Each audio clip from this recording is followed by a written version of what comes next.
নামের বিপরীতে পৃথিবীর এই অঞ্চলটি সবুজে পরিপূর্ণ নয়, বরং এর ৮০% এলাকা বরফের চাদরে ঢাকা। কিন্তু তা সত্ত্বেও বরফের নিচে এমন কি লুকিয়ে আছে এবং তা পাওয়ার জন্য সমগ্র বিশ্বে যুদ্ধ চলছে। আমেরিকা, রাশিয়া, চীন এই সমস্ত দেশ গ্রিনল্যান্ডকে তাদের নিয়ন্ত্রণে নিতে চায়। আমেরিকা আরও এক ধাপ এগিয়ে গিয়ে ডেনমার্কের কাছ থেকে গ্রিনল্যান্ড কেনার চেষ্টা করেছিল। কিন্তু গ্রিনল্যান্ডে এমন কি লুকিয়ে আছে যার জন্য আমেরিকা এবং সমস্ত বিশ্বশক্তি এত আগ্রহী?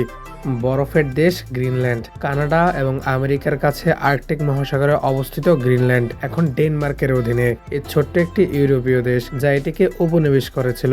হ্যাঁ, এই ছোট্ট ইউরোপীয় দেশটি এই আইল্যান্ডকে নিয়ন্ত্রিত করে, যা তার চেয়ে 50 গুণ বড়। এখন গ্রিনল্যান্ড এত বড় হওয়া সত্ত্বেও এখানকার জনসংখ্যা 56,000, যাদের বেশিরভাগ গ্রিনল্যান্ডের মাত্র একটি শহর নিউকে বসবাস করে। এখন পৃথিবীর এত বিশাল ভূমিতে জনসংখ্যা এত কম হওয়ার কারণ হলো এর চরম তাপমাত্রা এবং খাদ্য সরবরাহের অভাব। কারণ গ্রিনল্যান্ড 2/3 উত্তর এবং আর্কটিক সার্কেলে অবস্থিত, যার অর্থ এখানে পৌঁছানোর জন্য সূর্যালোককে পৃথিবীর বায়ুমণ্ডলে আরো বেশি দূরত্ব অতিক্রম করতে হবে, যার কারণে সাধারণ পৃথিবীর অন্যান্য অংশের তুলনায় এখানে অনেক কম সূর্যালোক পৌঁছায়, যা এটিকে আরো ঠান্ডা করে তোলে। কিন্তু তা সত্ত্বেও উপসাগরীয় প্রবাহ থেকে আসা উষ্ণ সমুদ্র স্রোত গ্রিনল্যান্ডের দক্ষিণ অংশের কিছু অংশকে গ্রিনল্যান্ডের সামগ্রিক ঠান্ডার তাপমাত্রার চেয়ে উষ্ণ রাখে। এ কারণেই গ্রিনল্যান্ডের প্রায় সকল প্রধান শহর উত্তর পশ্চিম উপকূল রেখায় অবস্থিত, যে কারণে হাজার হাজার বছর ধরে মানুষের কার্যকলাপ বেশিরভাগই এই উপকূল অঞ্চলে সীমাবদ্ধ ছিল। কিন্তু উপসাগরীয় স্রোতের উষ্ণ জল থাকা সত্ত্বেও শীতকালে এখানকার গড় তাপমাত্রা -9°C পৌঁছায়। কিন্তু শীঘ্রই এটি পরিবর্তন হতে চলেছে, কারণ বিশ্ব উষ্ণায়ন ধীরে ধীরে গ্রিনল্যান্ডের তাপমাত্রা বৃদ্ধি করেছে, আর এখানকার বরফ দ্রুত গলে যাচ্ছে এবং সমুদ্রের পানির সাথে মিশে যাচ্ছে। এবার আলোচনা করা যাক গ্রিনল্যান্ড কত দ্রুত গলে যাচ্ছে। কারণ আর্কটিক সার্কেলের গড় তাপমাত্রা বৈশ্বিক তাপমাত্রার তুলনায় 2.5 গুণ বেশি উষ্ণ। একটি প্রতিবেদন অনুসারে এই দ্রুত গলে যাওয়ার প্রতিক্রিয়ার কারণে গ্রিনল্যান্ড প্রতি বছর 200 গিগাটন বরফ হারাচ্ছে, যা সরাসরি বরফের জলের আকারে আমাদের মহাসাগরে মিশে যাচ্ছে। আর যদি এভাবে চলতে থাকে তাহলে এই শতাব্দীর শেষ নাগাদ বিশ্বব্যাপী সমুদ্রের পৃষ্ঠে প্রায় 30 সেন্টিমিটার বৃদ্ধি পাবে। এখন এই গবেষণা আরো বলছে যে এইভাবে গ্রিনল্যান্ডে উপস্থিত 2.9 কোয়াড্রিলিয়ন মেট্রিক টন বরফ এখান থেকে অদৃশ্য হয়ে যাবে এবং মাত্র কয়েক শতাব্দীর মধ্যে সমুদ্রের জলে মিশে যাবে। এখন কয়েক শতাব্দী অনেক সময় মনে হতে পারে, কিন্তু ভূতাত্ত্বিক সময়রেখা অনুযায়ী এই সময়টা চোখের পলকের থেকেও ছোট, যা দেখায় যে আমরা কতটা গুরুতর বিপদের মধ্যে আছি। কারণ যদি এটা না ঘটে তাহলে গ্রিনল্যান্ডের সমস্ত বরফ গলে যাওয়ার কারণে বিশ্বব্যাপী সমুদ্রপৃষ্ঠের উচ্চতা 7 মিটার বৃদ্ধি পাবে, যার কারণে বিশ্বব্যাপী প্রায় সকল প্রধান উপকূল শহর ডুবে যাবে। উদাহরণস্বরূপ Florida, Miami, San Francisco, California, Belgium, Venice, মিশর, আলেকজান্দ্রিয়া, প্রায় সমগ্র বাংলাদেশ এবং ভারতের পশ্চিমবঙ্গের একটা বড় অংশ, এছাড়া চীন ও জাপান এবং প্রায় প্রতিটি দেশের প্রধান উপকূল শহর যাদের উচ্চতা সমুদ্রপৃষ্ঠ থেকে 7 মিটারের কম। এছাড়া নাসার মতে গ্রিনল্যান্ড থেকে এত বড় ভর সরে যাওয়ার কারণে পৃথিবীর ঘূর্ণন গতিও প্রভাবিত হবে এবং এটি আগের তুলনায় অনেক ধীর হয়ে যাবে। কিন্তু আমরা যদি এর অন্যদিকে তাকাই তাহলে এখন আমরা পৃথিবীতে একটি নতুন সবুজ মহাদেশ দেখতে পাবো, যা আজ পর্যন্ত এই ঘন বরফের চাদরের নিচে লুকিয়ে ছিল। গ্রিনল্যান্ডের বরফের চাদরে অনশন। গ্রিনল্যান্ডের 80% এলাকা বরফের চাদর দ্বারা আচ্ছাদিত, যা 1.7 মিলিয়ন বর্গ কিলোমিটারের বিস্তৃত, যা সমগ্র পৃথিবীর প্রায় 7% মিঠা পানির মজুদ ধারণ করে, যার গড় পুরুত্ব 2.3 কিমি। আর গ্রিনল্যান্ডের অনেক অংশ 3 কিলোমিটার পুরো বরফের চাদরে ঢাকা। এবার দেখুন সংখ্যাটি কত বড়। আপনি এটি অনুমান করতে পারেন যে আমরা মানুষ যে সমুদ্রের গভীরতাকে এত ভয় পাই তার গড় গভীরতা 3.7 কিলোমিটার। এটা বেশ আশ্চর্যজনক জিনিস, কিন্তু আরো আশ্চর্যজনক বিষয় হলো গ্রিনল্যান্ডে উপস্থিত এই সমস্ত বরফ চাদরের ওজন 2.9 ঘন কিলোমিটার, অর্থাৎ 2.9 কোয়াড্রিলিয়ন মেট্রিক টন। আর এত ভারী বরফের চাদরে ঢাকা থাকার কারণে লক্ষ লক্ষ বছর ধরে এটি গ্রিনল্যান্ডের পৃথকে ক্রমাগত চাপ দিয়ে চলেছে, যার কারণে গ্রিনল্যান্ডের একটি বড় অংশ সমুদ্রপৃষ্ঠের নিচে চলে গেছে। কিন্তু এখন গ্রিনল্যান্ডের এই বরফ সম্পূর্ণভাবে গলে যাবে, তখন আমরা গ্রিনল্যান্ডের সবুজ ভূমি দেখতে পাবো, যা ধীরে ধীরে নিজের পায়ে দাঁড়াবে। হ্যাঁ, আপনি ঠিক শুনেছেন, এটা অবশ্যই ঘটবে, কারণ এই বিশাল বরফের চাদরের ওজন সরানোর পর এই মহাদেশে একটি নতুন প্রক্রিয়া শুরু হবে,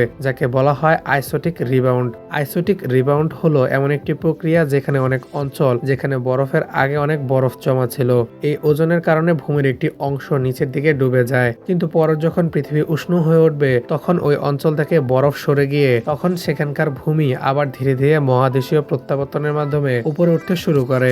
অল্প ভবিষ্যৎ বরফের চাদরে গলে যাওয়ার সাথে সাথে গ্রিনল্যান্ডের ভূমির উচ্চতা বৃদ্ধি পাবে এবং আজ সমুদ্রপৃষ্ঠের নিচে থাকা অংশ অংশটি বরফে গলে যাওয়ার কয়েক শতাব্দী পরে অবশেষে সমুদ্রপৃষ্ঠের উপরে উঠে আসবে। গ্রিনল্যান্ডের বরফের ভিতরে কি লুকিয়ে আছে?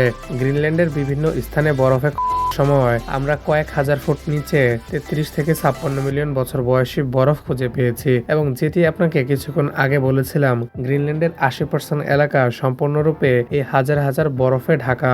একইভাবে গ্রিনল্যান্ডের এই 80% অংশটি একটি বন্ধ ভোল্টের মতো, যার নিচে অনেক গোপন রহস্য লুকিয়ে আছে। হ্যাঁ, এখানে অনেক সম্পদ রয়েছে। 2013 সালে নাসা তাদের একটি যন্ত্রের সাহায্যে 3D ম্যাপ তৈরি করেছিল।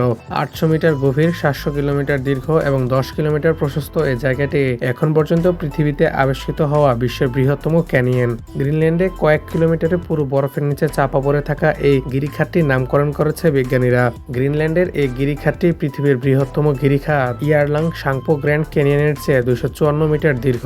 গ্রিনল্যান্ডের এই লুকানো গ্র্যান্ড ক্যানিয়নটি আজ সমুদ্রপৃষ্ঠ থেকে অনেক নিচে অবস্থিত, যার অর্থ ভবিষ্যতে যখন পৃথিবীর উষ্ণায়নের কারণে গ্রিনল্যান্ডের সমস্ত বরফ গলে যাবে, তখন এটি সম্পূর্ণরূপে তাজা হিমবাহ জলের পূর্ণ হবে, যা ভবিষ্যতে এখানে বসবাসকারী মানুষের জন্য একটি বড় জলের উৎস হিসেবে প্রমাণিত হবে। কিন্তু অবশ্যই বহু শতাব্দী পরে একটি প্রবল হ্রদদ্রোহ বহু মিলিয়ন বছর আগে যখন গ্রিনল্যান্ডে এভাবে বরফ ঢাকা ছিল না, বরং সবুজে পরিপূর্ণ ছিল, সেই সময় বিশ্বের বৃহত্তম হ্রদগুলির মধ্যে একটি এখানে বিদ্যমান ছিল, যেখানে 18টি ভিন্ন স্রোত থেকে আসা জল জমা হতো।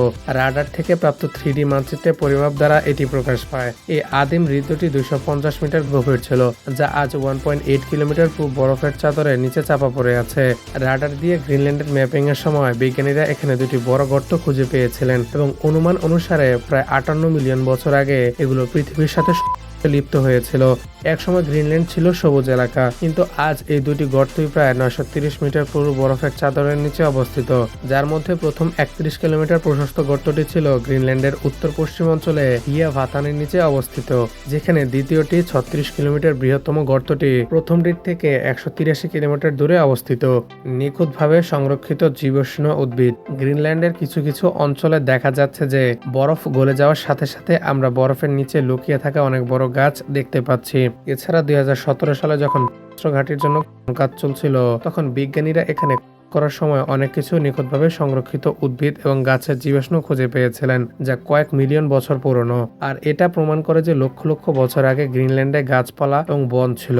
আজ এই বরফ আচ্ছাদিত ভূমিতে শুধুমাত্র একটি প্রাকৃতিক বন কিওনা ভ্যালি বিদ্যমান, যা এর দক্ষিণাঞ্চলে পাহাড় দ্বারা বেষ্টিত একটি ছোট্ট এলাকা।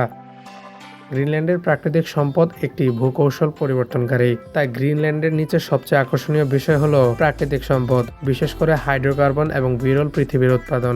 মার্কিন যুক্তরাষ্ট্রের ভূতাত্ত্বিক জরিপ অনুসারে গ্রিনল্যান্ডে 412 বিলিয়ন ব্যারেল হাইড্রোকার্বন রয়েছে, যা বিশ্বের মোট তেল মজুদের 13%, এবং এই বিষয়ে গবেষণা চলছে।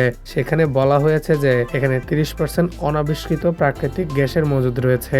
এখন আপনি কি কল্পনা করতে পারেন যে পৃথিবীর প্রাকৃতিক গ্যাসের 30% মজুদ কেবল একটি স্থানে সীমাবদ্ধ? এটি গ্রিনল্যান্ডকে কৌশলগতভাবে অত্যন্ত গুরুত্বপূর্ণ করে তোলে।